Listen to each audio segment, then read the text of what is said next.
What's up, money magnets and master traders? It's your Uncle Charters here. Looks like the SPY is wedging out a little bit. They did give us a gap up, but they couldn't hold. There was a gap and crap breaking down one of my fib levels at 635.5. Looks like the bears are still trying to put in a lower high by avoiding the breakout of that Fibonacci level. But look at where they bounced. They bounced right around the 5 daily moving average. We recaptured the 5 daily moving average yesterday. Now today, what's the context? They back tested that moving average as support around 629-ish and found some buying pressure. Last day of the week tomorrow. But how did today go? Today I was very grateful. It was a pretty nice day. That 635.5 level was very helpful. I wrote in the Discord to prevent more upside. 637 must hold as resistant and break down 635.5 to put 634, 632.7, and 631.5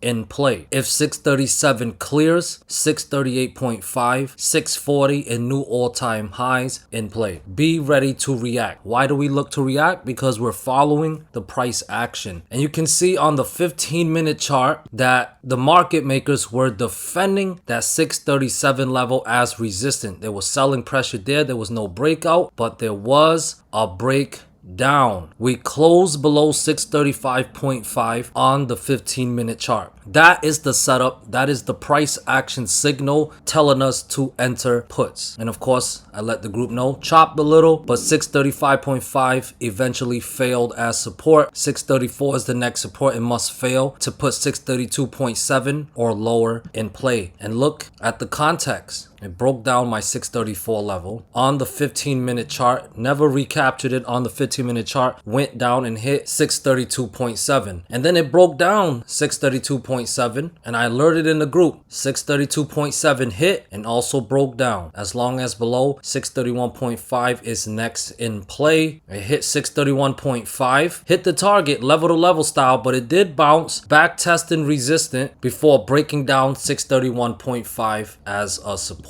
What do we do when we see a breakdown of support? That's when you want to enter puts. Of course, I alert the group. 631.5 lost on the 15-minute chart, putting 630-ish in play. And look at that. That's the next line. It hit 630 right there. Boom, 630. Actually went down as low as 629-ish, bouncing off the 5 daily moving average. So that's what it looks like when we're following the price action in the setup. That's why Uncle gives you guys the levels. So you guys can be able to do this either in my Discord with Uncle or you can do it on your own time, but it makes trading a lot better. But as far as the plan goes on the daily chart, we are wedging out here, and it does look like SPY is still trying to go for the lower high. If they are successful tomorrow, 632, 630.5, and tomorrow 629 must fail. I know 629 held as support today. We take down all 3 of those support levels tomorrow. There's a good chance we get the breakdown of this rising wedge, and it could be a rug pull style. That's what you want to watch out for. If you're a bear, that's what you want to watch out for. A rug pull style breakdown of the support levels that Uncle mentioned. 632, 630.5, and 629. Especially 629 to get it back below the 5 daily moving average. Now, as far as the bull case scenario goes, the bulls are still alive. Remember, we recaptured the 5 daily moving average yesterday as well as the 20, and both those moving average showed buying pressure. So if there is bullish follow through tomorrow, 634 and 635.5 must clear. The same way I show you guys on the 15-minute chart, you want to see those levels clear, and that's your trigger to go long or enter calls with 637 and 640 back in play. So that's the plan. We just got to know the levels and setups, and we want to trade it unbiasedly. 632 and 629 fails, we are good to go on being bearish. We should drop another $5 to $10 to the downside. But if we clear 634 and 635.5, there's a great chance, especially after bouncing off the 5 daily moving average, we clear those levels. And if they do, we just got to do our best to follow them and play it. Let's attract those money to our P&L. Now, moving on to QQQ, it actually gave us a higher close. Unlike SPY, we got a higher close from QQQ, closing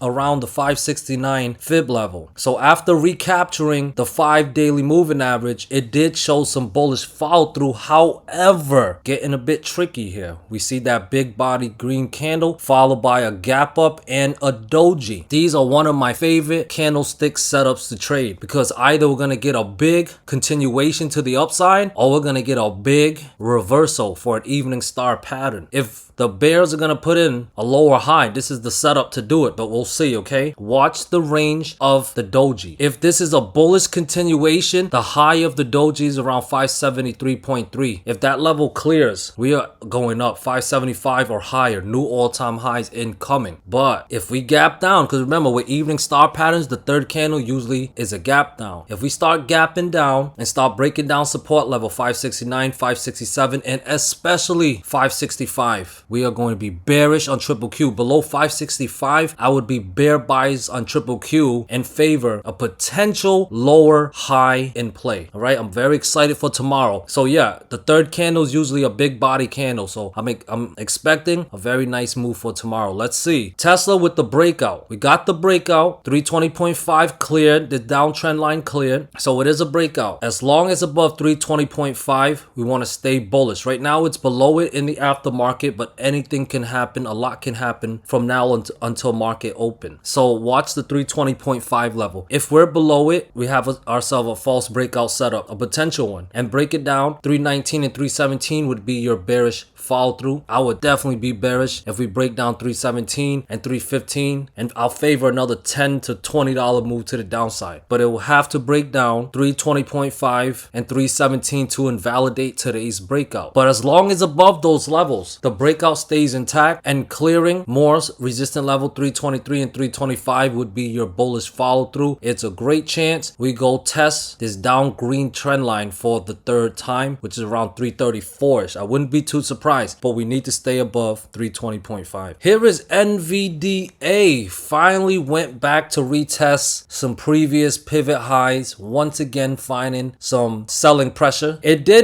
did have the double inside candle setup. It did close above the mother candle's high. It did manage to stay above 180, going to a new pivot high, also giving us a new all-time high close. It closed today at 180.77. That's the highest NVDA has ever closed. Question is this a double top? Is NVDA done with setting new records? Are we ready for a correction? If the answer is yes, well, we have a potential double top, but 180 must fail because 180 was the breakout level of the mother candle's high. If that level is lost tomorrow, that's a good sign. That's a bearish sign that we are pulling back. Now, the next sign that we need to see to be very bearish is obviously breaking down some more support, but we have to be careful of a potential M pattern. And the middle pivot level of the M pattern is all the way down at 170.89. It's pretty far away, but we have to keep that level in mind because if we lose 180, it's a good chance we drop down and hit that level. Below 180, I do have 178 and 176.7 fib level. Those levels fail, I wouldn't be too surprised if we go hit 170.89. And below 170.89, the bears are in full control. But above 180, then the bulls are still overall in control, and clearing 182 and 184 give us those closes above those levels, which send us to new all-time highs. Here is coin trying to gap up, trying to bounce. They did manage to get back above 307.89 and close above it. They're trying to gap up in the aftermarket around 312.93ish. I have next resistance at 314, 316, and 318. If those levels clear, we can expect another $15 to $20 move bounce to the upside. But if we fail and we break down support levels, I have support at 311, 309, and 307.8. If those levels fail, we're likely going for the gap fill all the way down to 303ish area, and below that, we should head down another $15 to $20. Getting back below 300 would not surprise me, but it will start with the loss of 307.89. Otherwise, we could get another bounce. Let's see if those resistant levels can clear. IWM, some good profit taking in the intraday, similar to SPY and triple Q, but they did not get the close below the 5 DMA. They also didn't get the breakout of the mother candle's high. So let's see what happens tomorrow. We should get a better answer from IWM tomorrow on what it wants to do. But I tell you, that 219 level, that's a fib level, and it's also around where my 5 DMA is. If that level fails tomorrow, it's going to be very, very very bearish. I would not be surprised that today's high could be a lower high, but it would need to break down 219 for me to believe that, and it would put 217 and 213 or lower in play. Now, we did test the 5 DMA, so if it is a good bounce, 220.6 is my next resistance level. I did change my fib levels today, so I'm giving you guys updated levels, but if that 219 level holds as support and 220.6 clears, is a good chance we can pop up to the upside. I do have resistance at 223 and 224.5. We can break out that level 224.5. IWM would be in breakout mode. It would be very bullish, but we must hold 219 on any pullback for a bounce to the upside. Otherwise, if 219 is lost, Uncle would be bearish. And last but not least, here is the VIX. I mentioned how we lost that fib level yesterday at 17.5. Today, it retested that area as a resistance and found selling pressure. So not looking too good for the VIX right now. And if we break down 16 tomorrow, that's definitely bearish follow through, setting us 14.7 or possibly down to 13. Not really good, but it is what it is. But if it is bounce time, because it is,